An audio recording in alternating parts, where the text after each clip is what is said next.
I'm thinking about the marketplace and how fast the technology moves. When you put a digital product into the market, you have to make sure that you have a continuous improvement cycle.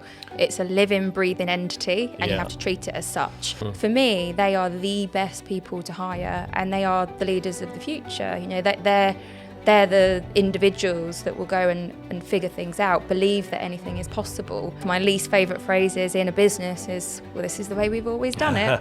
And you need those change makers. I once had a boss that told me that I wouldn't get to board level because I didn't have a degree from a red brick university. And so you can imagine somebody who has worked so hard to break those generational barriers, to work 3 jobs to pay for themselves to go to university, and you get a degree, but that degree still isn't good enough.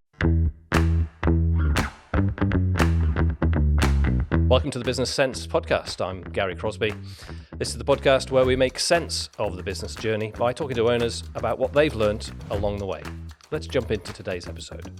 Candice, thanks for joining me on the Business Sense podcast this morning. No problem. I am anticipating lots of twists and turns in this conversation, but let's just start. Give the viewers a bit of context. Tell us what you're doing now. Of course, yeah. So I am the owner and founder of a startup, about 18 months old. It's called The Digital Type, and we offer digital training and recruitment. And the whole purpose of the business is to just really help people become brilliant in the digital space, regardless of what that means. So it might mean that sometimes we only recruit for a business. We help them build a really great kick-ass team, so that that they can win. I think you win through having the right people in a business, or we can help train. And the ultimate goal is to become the provider of choice for delivering digital marketing and digital product apprenticeships in the UK.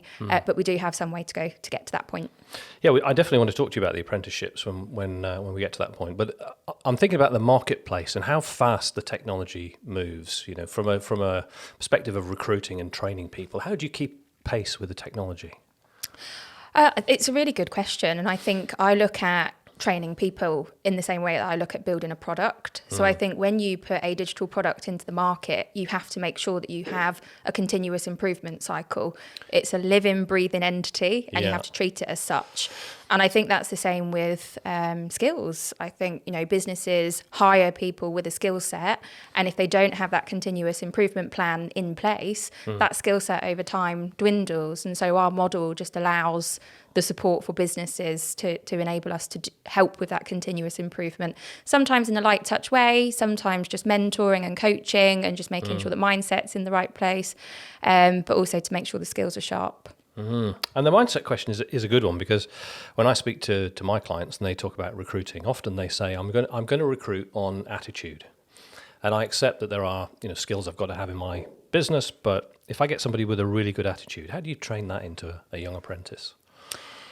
So I'm a big believer in hire for attitude, hire for curiosity. I think there are certain behaviours that you can identify in people through a recruitment process where you know whether they're going to be go-getters. Are they somebody who, you can ask them a question and they will go and figure out how? And that's a real skill in and of itself. To some degree, I'm not sure you can teach that at that point. I think maybe in younger years, you can teach some of those behavioural skills. By the time you're in your second, third job, can I, try and instill curiosity into you? I don't know the answer to that question. I believe that if you have the right foundation, i.e. somebody is enthusiastic, they're curious, they're willing, they're happy to roll their sleeves up, and they're bright, I think you can teach people most things in terms of the skill set itself. But behaviours are an interesting one, and they are something that I look for. I hire for fit, I hire for behaviours. And you mentioned curiosity. I mean, I think Stephen Covey in his 7 Habits, he talks about the number one habit is be proactive. And it's the same sort of thing, isn't it, really? It's not that sense of sitting still and just watching what's happening around you, but being proactive and being curious and trying to find the next step for yourself. Absolutely. And it's a skill that the majority of the workforce actually don't have. A lot of people are happy to go into a role and be solid performers, and actually you need those as well. So, it isn't about one route is right or wrong. But I think curiosity, being proactive, figuring out how, if you don't know the answer to the question, knowing how to find it, or or having the willing to go and find the answer. For me, they are the best people to hire, and they are the leaders of the future. You know, they're the individuals that will go and figure things out, believe that anything is possible. And I think that is all a mindset. I think, you know, one of my least favourite phrases in a business is, well, this is the way we've always done it. Yeah. And you need those change makers who I think, or I found through my experience, and there's no science behind it, but through my experience, that it is people with a curious mind. It's people who want to ask, well, why? You know, why do we do it that way? Yeah. And really interrogate a topic and not just accept the status quo. How could we do it better? Absolutely. Yeah. So you've had a successful career, and I know you've worked for big companies like Nando's and Greene King, and I think you said to me that you had risen to director level in Greene King in record time. Where did that drive come from? So thank you, by the way, for saying it's a successful career, because I still look back and think, you know, is it? And it is, and I think that's a mindset in and of itself. So I am from a very working class background. I remember from a young age just having what I call fire in the belly. So I can't tell you where it came from, why it was there, but I felt this just fire to want to be more, to want to be better than what I saw around me and what I was told I was meant to become. And, you know, as I did well, so I was the first in my family to ever do a degree, kind of breaking through those generational barriers. And I started getting validation because of that. I started getting people saying, that's amazing, well done. And I think I became slightly addicted almost to the external validation that you get from achieving, because, you know, we're led to believe that climbing up the career ladder, that's real success, and that's what we're all kind of aiming for. And so I think I just had this focus on wanting to do more, wanting to be more. I knew I wanted to be a director by the time I was 35. I was hired by Greene King at the age of 34, youngest director by quite some way in that business. I just think I was driven by achievement. And you know, I think it's funny because we talked before about fixed mindset versus growth mindset. And sometimes I think, you know, particularly young people get told this is how life is going to be. You know, you're going to go to school, you're going to pass some exams, you're going to maybe go to university or not. You're going to get a job and get a car and get a house and find a partner and have a family and all that sort of stuff. But the growth mindset is very different, isn't it? Yeah, absolutely. And obviously when I was doing my GCSEs A levels, I didn't know fixed versus growth mindset, but I did know that I was told by teachers, by senior figures around me, that people like me didn't go on to achieve success. Wow. People like me didn't go to university. And I remember that ignited a fire. But I think your question around fixed versus growth mindset, absolutely. If we're told that that is what we are and what we become, particularly at a young age, that remains quite deep-rooted in us. I think, you know, I constantly have to work at a growth mindset. I absolutely have one, but it's something that I always challenge myself on, because I think, you know, even as you climb the ranks in your career, sometimes you can get comfortable and you have to continuously push yourself to think in different ways if you want to achieve more. You know, some people are happy to get to a certain level and stay there. I'm not one of those people, and I think that's why I probably broke out of the corporate world to start my own business. I think that growth mindset lends itself very well to an entrepreneurial spirit. Yeah. That's really interesting because you've got that ambition and drive, you've got that growth mindset, you've got that pressing ahead in the corporate career. I guess you must have faced quite a few challenges along the way. Many. They're not things that I've spoken about publicly in the past. I'm happy to do so in this conversation. But yeah, I mean, during that time, I faced battles with social inequality. So, you know, my background, my business is very much built on social mobility and making sure that we're giving opportunity to all, regardless of your background, your race, your gender, etc. But I did face adversity in business as a result of that. You know, I once had a boss that told me that I wouldn't get to board level because I didn't have a degree from a red brick university.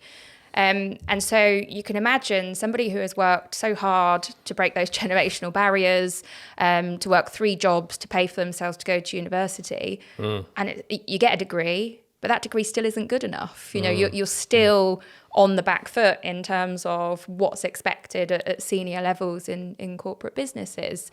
So I think that's one huge challenge that you know, I've really had to work through, because, you know, I've experienced lots of backhanded comments around people from working class backgrounds, because generally you find in big corporate businesses, and this is generally, there are obviously other circumstances, but generally you find people come from certain backgrounds as they rise to those levels.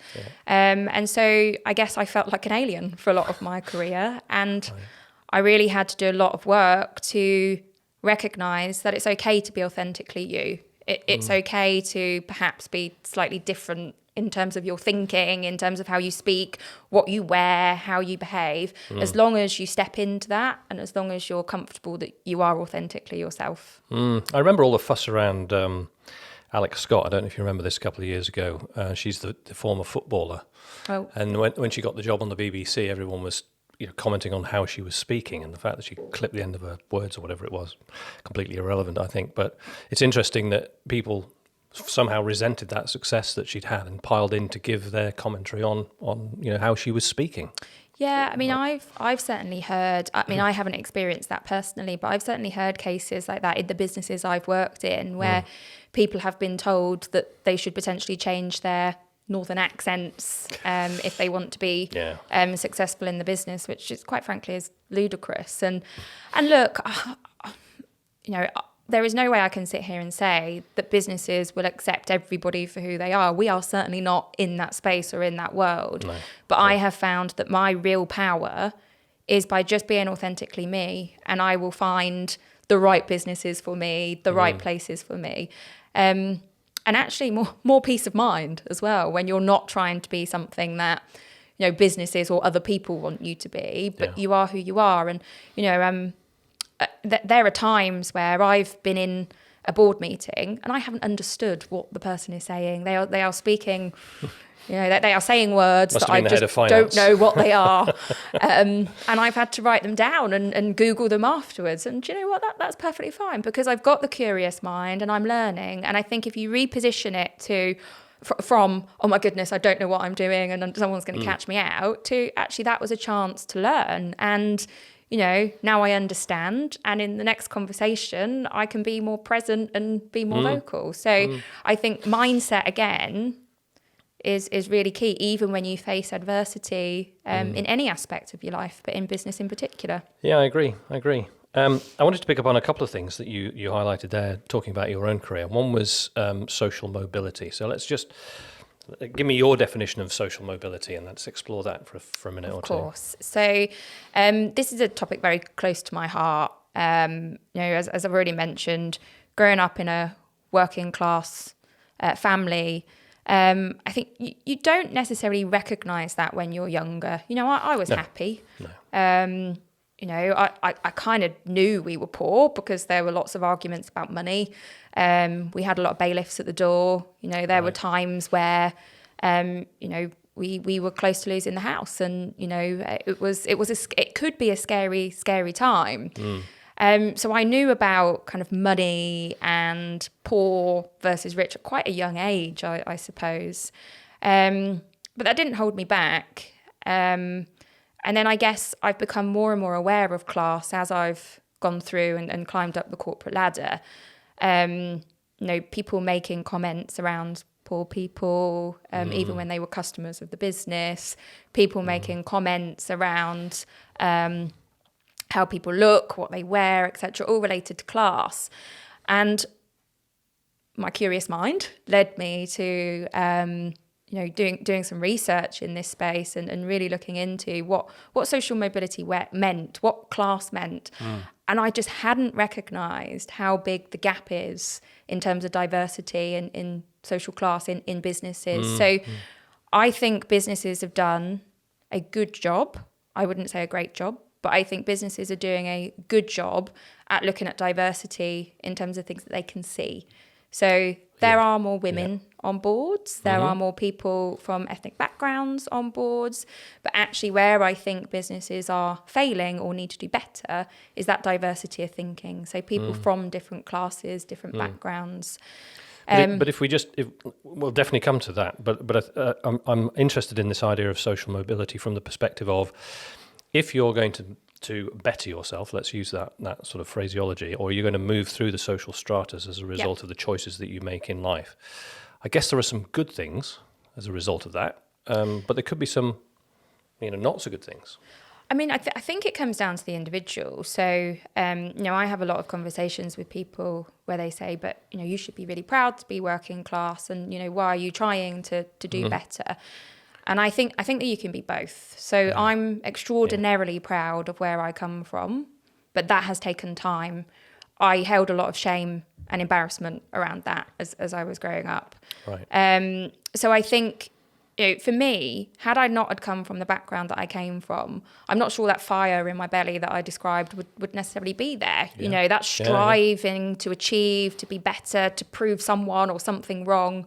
I think that's all driven from my background. So I think that there are positives that come from having a strong work ethic. Yep. I'm certainly not saying that people from other backgrounds don't have that, but from my perspective and my experience, it was seeing the pathways of other people around me that really gave me this fire to want to achieve more, and no matter how, I was just going to go after it.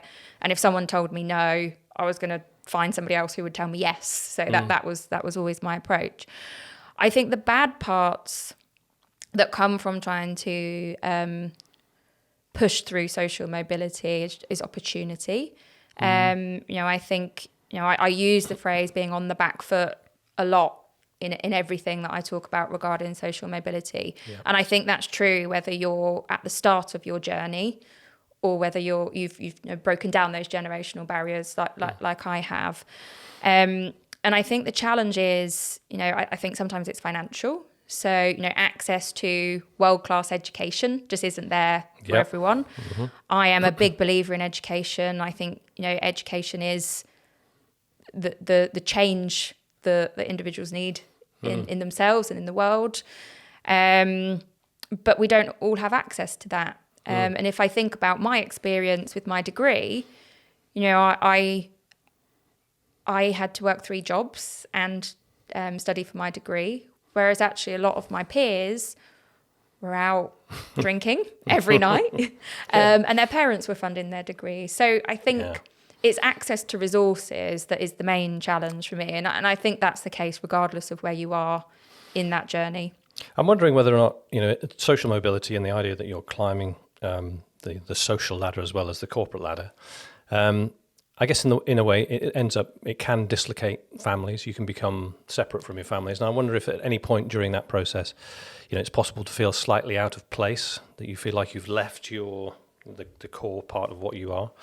I don't know. I'm just curious to explore that. I think definitely. I think I held a lot of guilt as well. So. As I did become quite financially secure and stable throughout my career and bought a big house, and I still watched the ones that I love around me suffer and struggle. And I felt that it was my responsibility to help and support them. Yeah. So all of a sudden I felt like I was, I'm the youngest in the family, but I felt like it was my responsibility to support when other people couldn't pay their rent or, when they didn't have access to things that they needed. And, I've had to do a lot of work around that guilt and accepting that it is okay to be very proudly working class, but to also become who you were meant to be. Yeah. And that isn't because, I would still consider myself working class, actually. It's the system that wouldn't consider me working class. But if you asked me where I consider myself in the class system, I'm working class, and very proudly so. And let's explore the difference in thinking as well in the corporate environment, because I do think that is big. We were talking the other day, weren't we, about rebel ideas and that whole concept. So, I often see in businesses that business owners surround themselves with people who look a bit like them, dress a bit like them, and certainly think a bit like them. In terms of that, what have you experienced in your corporate career? Oh gosh, exactly that. So I think, generally boards are becoming more diverse. I have seen that. And I think we have to give credit to businesses that are trying to push that agenda. Yeah. Is it enough? Definitely not. And as I mentioned, I think, they're doing a good job in the things that they can see. So physical disability, gender, ethnicity, etc. You look at boards in a lot of businesses and you'd go, wow, this is a diverse board. And with an underlying assumption that means they are a diverse group of thinkers. Correct. Which is not always the case. And that is the challenge. So, I'm very passionate about diversity of thinking. I think, ultimately, those boards that we've just described, they are very similar thinkers just in different bodies, and I think that's quite dangerous because then you get no challenge, you get no you don't get diversity of thinking in terms of your customers. So if you do have different classes of customers, how do you make sure that you're thinking about products and ideas that are going to accommodate those individuals? But I think it's very hard when you can't see it. I mean, I'm not an expert on neurodiversity, but I think that's in the same category for me as social mobility and class.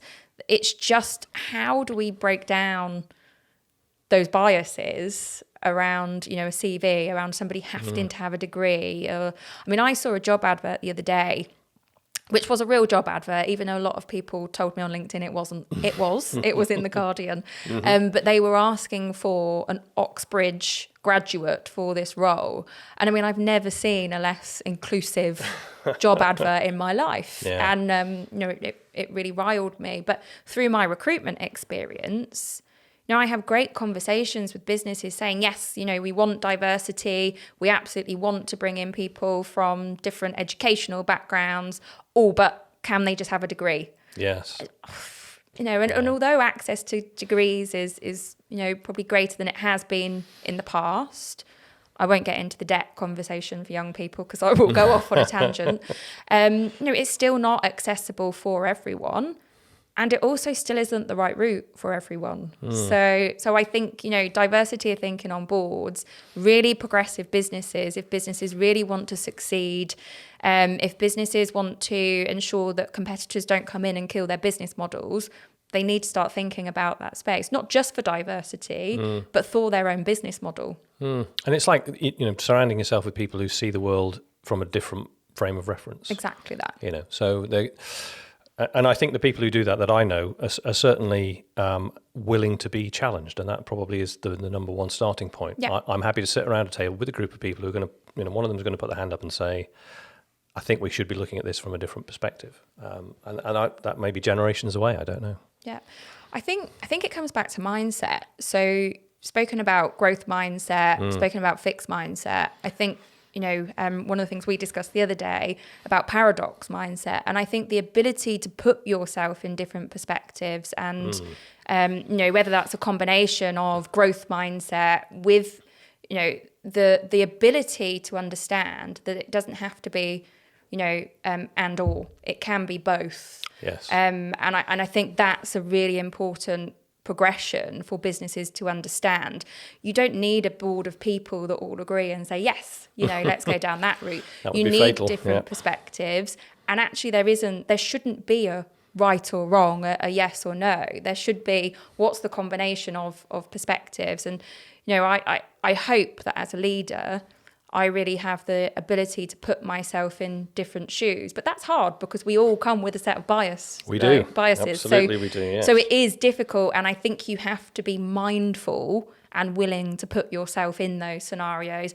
But that comes from seeking opinions from other people who might understand that perspective more than yourself. And being willing to accept those opinions and maybe act upon them, even if, in your own core, you're not feeling it quite the way that it's been put across. Definitely. Yeah. Interesting. So I want to pick up on the apprentices. I know your company's changing as you look towards becoming accredited in that particular area, but let's start with the marketplace first. Yeah. What is the market looking for from its young digital apprentices? Yeah. So what I've seen from working with apprentices and apprenticeships over my career, and just to share a bit of context and background, I've designed and delivered apprenticeships for, many of the businesses that I've worked for. Right. And used external providers to accredit those and support them. And what I found so fascinating was there was a huge disconnect between what the external providers were delivering in terms of the learning and the skills that were actually needed for those individuals to thrive in the job. Yeah. And so we did a lot of work, particularly at one of the big businesses that I worked for, around ensuring that the quality of skill set was there. And it was over and above what was expected to tick the boxes to say, yes, they are accredited. I think apprenticeships are incredible because they give young people hands-on experience around, experts in the industry. And had I known about those when I were younger, I would not have gone to university and got myself into a lot of debt for a degree, and then come out of university having to find a job and start at the bottom. So I think they're incredible in terms of giving young people opportunities. But the big advantage for me, if they are delivered in a quality way, is that it reconnects education to the workplace. And I think over time what has happened is we teach a curriculum in school, workplaces are progressing and the skill sets just aren't matching up. So I think it's this incredible opportunity for young people to get that hands-on experience, but businesses to mould grassroots talent. Hopefully at that age, they don't come with lots of baggage around, well, we've always done it this way. Hope not. So there's a real opportunity to really refresh the way that we train the young workforce. And actually apprenticeships aren't just for young people, they're for career changers, career switchers, people who want to. Yeah, absolutely. I didn't know that. So there mature is apprenticeships. Yeah, so there is. It is more difficult to get access to funding, but I think with the government levy, there is access to reskilling team members within the business, and what the move in apprenticeships at the moment is towards quality, and they're really pushing how do we make sure that these young people have the right skills, how do we ensure that this grassroots talent is game changing for businesses, and it's cost effective resource for businesses. So I think it's a win-win all round for the learner, for the business, and for our economy overall in the future. And getting that match right between what the companies need in their environment and the output from the apprenticeships, I guess that's a never-ending, shifting story. But in your company, how are you going to set this up? How are we looking to produce these digital apprenticeships? Yeah, of course. So we will only offer specialist digital apprenticeships, and there's a new apprenticeship coming into the market around digital product. I've spent my career in that space. So my unique selling point is I really understand the skills required, and I work with partners through recruitment who are telling me every day what they require from people that I'm recruiting for them. As I build the network to deliver the apprenticeships, once we're accredited, I will draw upon expertise in that network to deliver the quality of learning that is required. So again, I think we're further closing that gap between what businesses expect and what they don't. I don't see my business in the future offering a apprenticeship in finance, for example. We are not specialists in that space. We really want to be known for our specialism. And I have loved digital throughout my career. It isn't going to be right for every single young learner, but if you look at every single business, some form of digital knowledge is required. And so that really excites me in terms of the breadth. And the courses that you're going to provide, you said that the accreditation is going to be a bit of a struggle. Just talk me through that. What's actually required for you to be able to produce an accredited apprentice?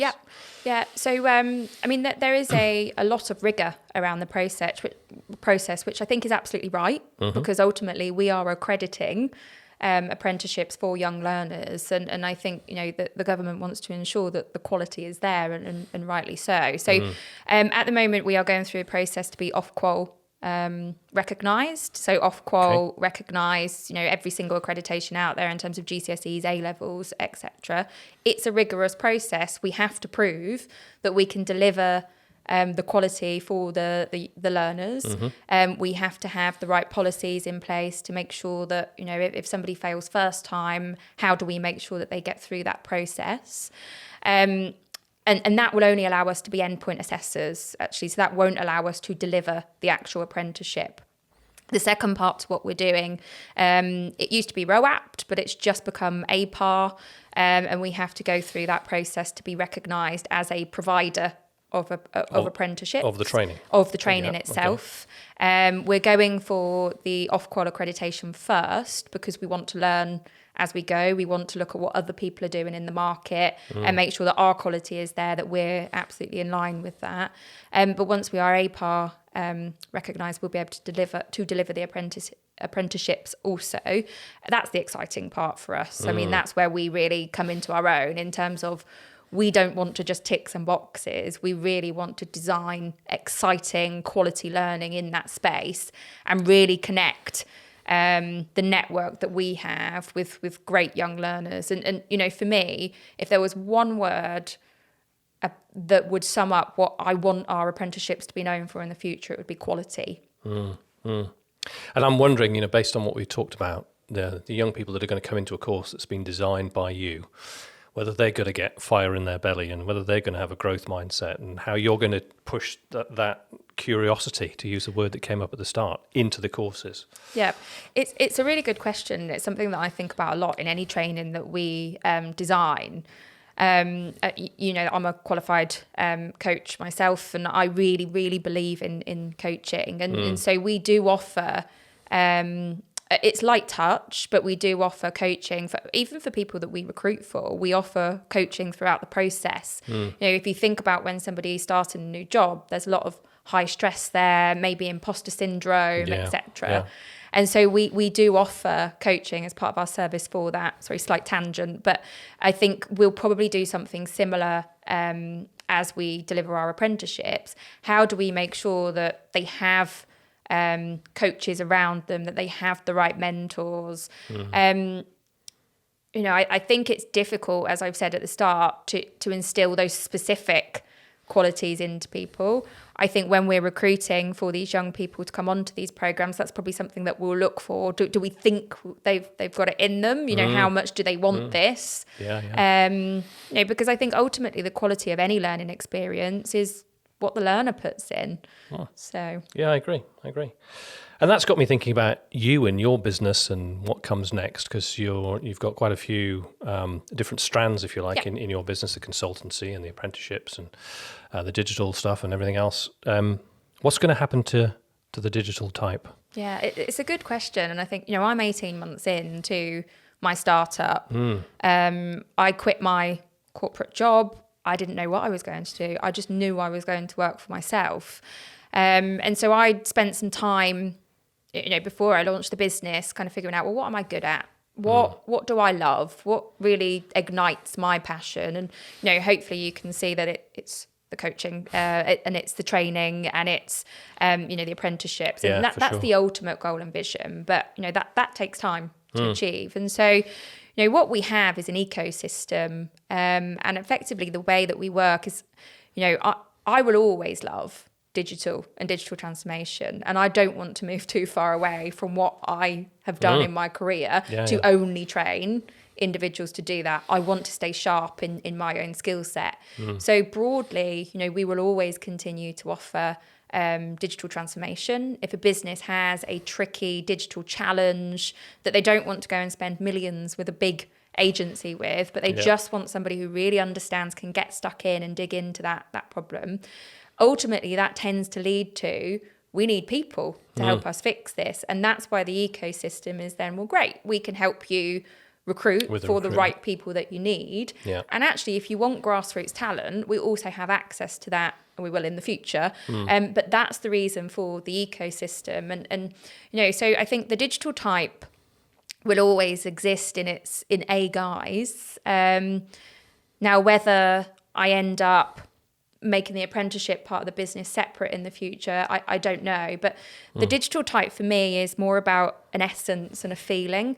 It's about actually anybody who wants to be in this space, you're our type. We don't want to discriminate against anybody, regardless of your background, regardless of whether you don't have the skills yet.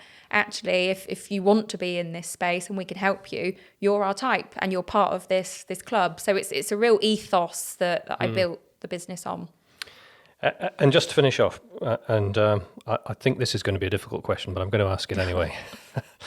You've got fire in your belly. We've seen the ambition and drive. You've talked about curiosity. How does Candice have to develop in the next few years to take the business forward? Personally. There is so much learning. I think being on a startup business journey is the biggest learning curve I've ever experienced in my career. And I've had some really steep learning curves. I think it comes back to the willingness to know that you will never know everything, that you will get things wrong. I have a coach.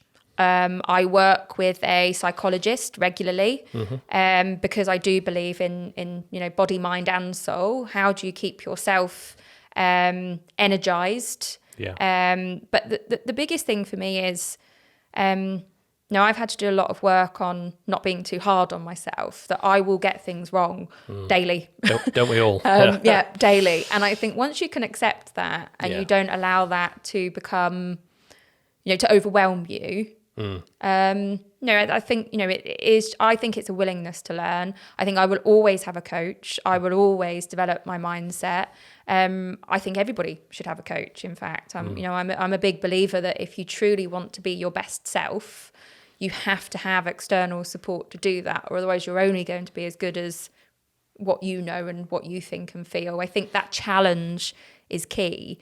And I'm extraordinarily lucky that, some of the people who challenge me are people I really admire in business. And, I have access to that network and they don't hold back. Yeah, my coach is on the South Island of New Zealand, and one of the things that he does on a regular basis during our coaching sessions is he will do this. I'll be like, oh God.